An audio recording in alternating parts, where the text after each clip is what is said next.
On June 5, 1942, an unidentified stalker broke into Our Lady of Victory's convent and cut the hair of two girls while they slept. The phantom barber would strike usually on a Monday or a Friday, cutting the hair of young blonde girls.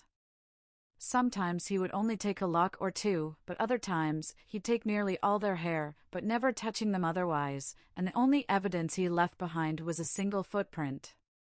After terrorizing the community with 8 more attacks, the stalker broke into the home of an elderly couple and brutally attacked them. Police eventually charged William Dolan after finding a collection of human hair near his home. He was only convicted of attacking the couple, and many believe that the incident wasn't related to the phantom barber. Even though the attack stopped after Dolan's arrest, there's no evidence that the phantom barber was ever caught. After 7-year-old Nina Craigmiles was killed on August 18, 1871, her father spared no expense to ensure she would be remembered. He purchased the land both Nina and her mother had been born on in Cleveland, Tennessee, just blocks from where Nina had died, and built a Gothic Revival-style church on the property. He also spent the same amount to build an elaborate tomb made of imported Italian white Carrara marble. Cleveland wasn't kind to the Craigmiles family. After Nina's death, her father died slipping on ice and her mother was hit by a car. They were both interred in the tomb with Nina. Shortly after the entire family was at rest, mysterious red blotches appeared on the crypt. No matter how frequently they're scrubbed away, the stains reappear and are still visible today. Dennis Walker began an investment company in Medford, Oregon, in June 1980. Over the years, he gained the trust of multiple wealthy investors and even convinced his employees to invest their hard-earned paychecks with him. But rather than using the money investors gave him legally, he began to buy rare and expensive sports memorabilia, even going so far as to open a museum in the mid-1980s. Police began investigating his activities and charged him with fraud and racketeering in April 1986, even though not a single investor would testify. Believing police would seize his collection, Walker packed it into a van and disappeared. Over a year later, his body was discovered in a Las Vegas hotel room. To this day, only $120,000 of the reported $10 million collection has been recovered. In 1977, Anthony Tony Karitzis fell behind on his mortgage payments to an Indianapolis, Indiana bank.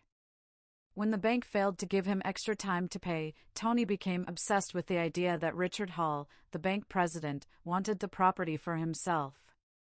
On Tuesday, February 8, Tony went into Hall's office and wired a shotgun to the back of Hall's head with another wire connecting his hand to the trigger. Tony marched Hall out of the bank and through downtown Indianapolis, warning everyone to stay away from the pair. For the next 63 hours, most of which were spent in Tony's apartment, he held Hall hostage. Because Tony was in frequent contact with a local radio station, almost the entire kidnapping was broadcast before Tony agreed to let Hall go if he admitted to wrongdoing and paid him $5 million. He was immediately arrested but found not guilty by reason of insanity. Lisa Nowak was a Navy captain and astronaut who went to space in July 2006 for 12 days. But after she came back to Earth, her marriage disintegrated thanks to an extramarital affair. Unfortunately, that too fell apart when the man she was seeing began dating someone else. Rather than walk away, Nowak stalked the other woman for weeks. On February 4, 2007, she loaded her car with zip ties, a knife, latex gloves, a drilling hammer, pepper spray, and more. She donned a black wig, a trench coat, and allegedly wore adult diapers as she traveled nonstop from Houston to Orlando, where she attacked the woman with pepper spray in an airport parking garage before being arrested and charged with attempted kidnapping, battery, attempted vehicle burglary, and destruction of evidence. When an alarm was triggered at the Hollywood First Interstate Bank on the evening of June 6, 1986, the police on call didn't identify any signs of a break-in. But when employees opened the bank on Monday, they were shocked to discover a hole in the vault floor and over $2 million was missing. Someone had tunneled over 30 yards, stopped directly under the vault, and cut through reinforced concrete with hand tools. Investigators discovered that the thieves had used the underground sewer tunnels to tunnel undetected into the vault. They left no clues other than how structurally sound their work was. Over a year later, they struck again but triggered the alarm mid-robbery. During the investigation, a third, unused tunnel was discovered directly below another bank. No one was ever named as a. In January 1862, police discovered that a recently buried corpse was missing his clothes and personal effects. Their investigation led them to question the gravedigger, Jean-Baptiste. Suspicious over a number of stacked boxes in his home, they were shocked to find clothing for men, women, and children. There was also jewelry, over 60 pairs of shoes, and personal items from over 300 graves.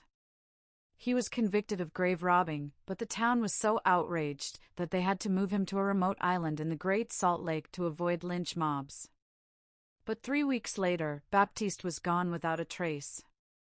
Years later, they found human remains with an iron clamp on its leg, but Baptiste had never been shackled, so it's unclear whether he escaped or was murdered. Bobby Parker is the wife of a deputy warden, Randy Parker, who lived next door to the Oklahoma State Reformatory. She worked with prisoners over the years in various rehabilitation programs, so it wasn't unusual when Parker began working with Randolph Dial in a new art program. On August 30, 1994, Bobby left a sandwich with a note that she went shopping. When she didn't come home later, it was also discovered that Dial never reported back to his cell. Outside of a few phone calls, no one heard from her until she and Dial were found on a chicken ranch in East Texas. She was charged and convicted of aiding and abetting in Dial's escape, but maintained she was held hostage. Reality television star Danielle Yancey was enjoying a quiet evening on New Year's Eve with her husband in their Alabama home when the unimaginable happened. They noticed movement on their back porch and saw a man wearing nothing but a sock on his genitals and a Ronald Reagan mask.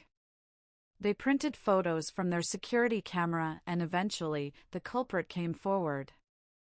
A group of teenage boys had been streaking through the neighborhood as a prank, but when the masked man was caught on camera, he decided it was best to come clean and apologize.